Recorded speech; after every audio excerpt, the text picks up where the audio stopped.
ici, on vient de valider un plan d'1 milliard d'euros qui est bâti sur ce que nous avons déjà commencé à faire ici à Marseille, sur nos escales zéro fumée, où la région a investi déjà 30 millions d'euros. L'idée elle est globalement assez simple.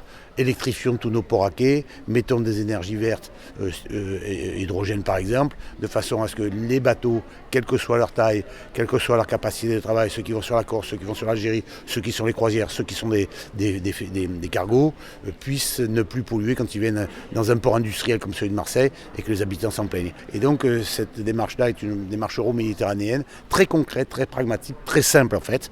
Alors les outils financiers sont en place. C'est la raison pour laquelle il y a autant de partenaires, parce que si c'est facile à dire sur le plan politique, c'est extrêmement compliqué à mettre en place sur le plan technique. Monsieur le président du port de Marseille nous a expliqué ce matin que ce que nous avions déjà engagé, c'est près de 50 millions d'euros sur le port. Et c'est sur l'opération, pour avoir d'ici 2025 la totalité des bateaux, c'est quand même 100 millions d'euros. Et donc ça fait quand même beaucoup, vous voyez. Donc tous les projets qui seront financés seront entre 15 et 70 millions d'euros sur le bassin méditerranéen.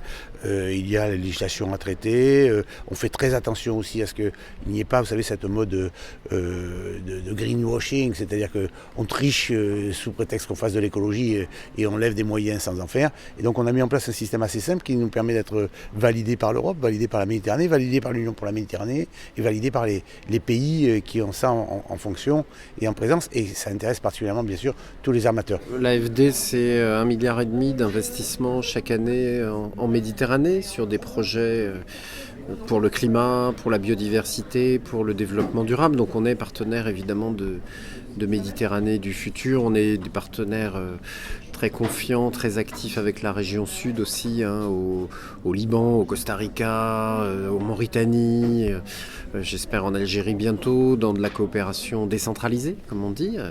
Et puis on est ici parce que on croit au PAMEX, ce projet pour une Méditerranée exemplaire, et on souhaite que cette vision politique du président de la République, de la région, guide finalement les actions et les instruments financiers.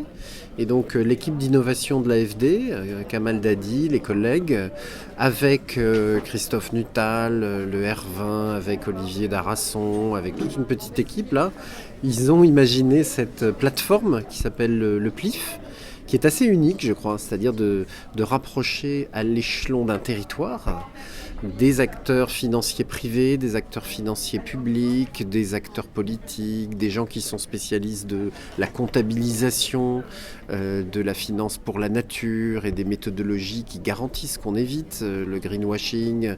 Et donc tout ça, ça fait une coalition qui est très, très intéressante pour nous, toujours dans un objectif finalement de mobiliser plus que nous-mêmes.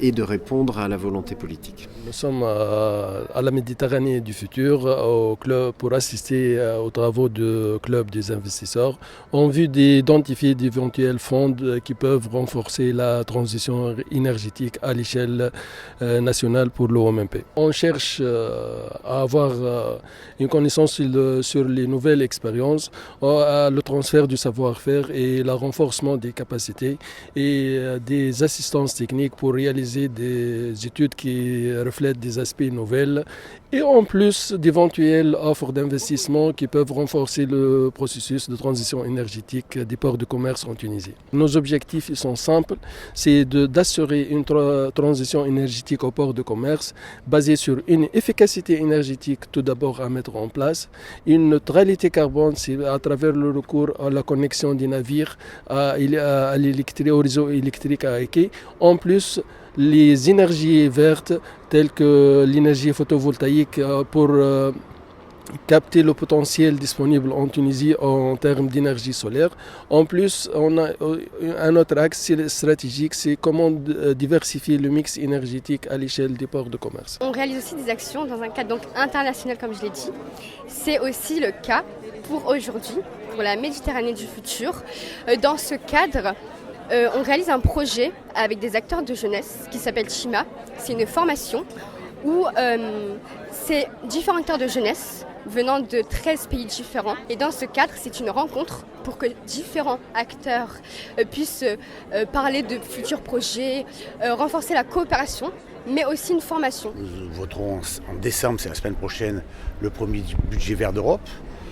Donc c'est le fruit de quand même 5 ans de travail assez important qui fait en sorte que nous avons une crédibilité au niveau méditerranéen, au niveau européen, au niveau national. Donc l'État français, sous l'autorité de Madame la Première ministre, nous a fait en sorte que ce territoire devienne un territoire d'expérimentation. Ça nous permet en fait de faire une décentralisation sur tous les volets environnementaux. Sur le volet européen, nous avons des moyens financiers qui sont importants parce que nous avons pris le leadership sur la Méditerranée avec nos amis espagnols, parce qu'il faut toujours être à plusieurs de façon à traiter un certain nombre de moyens financiers.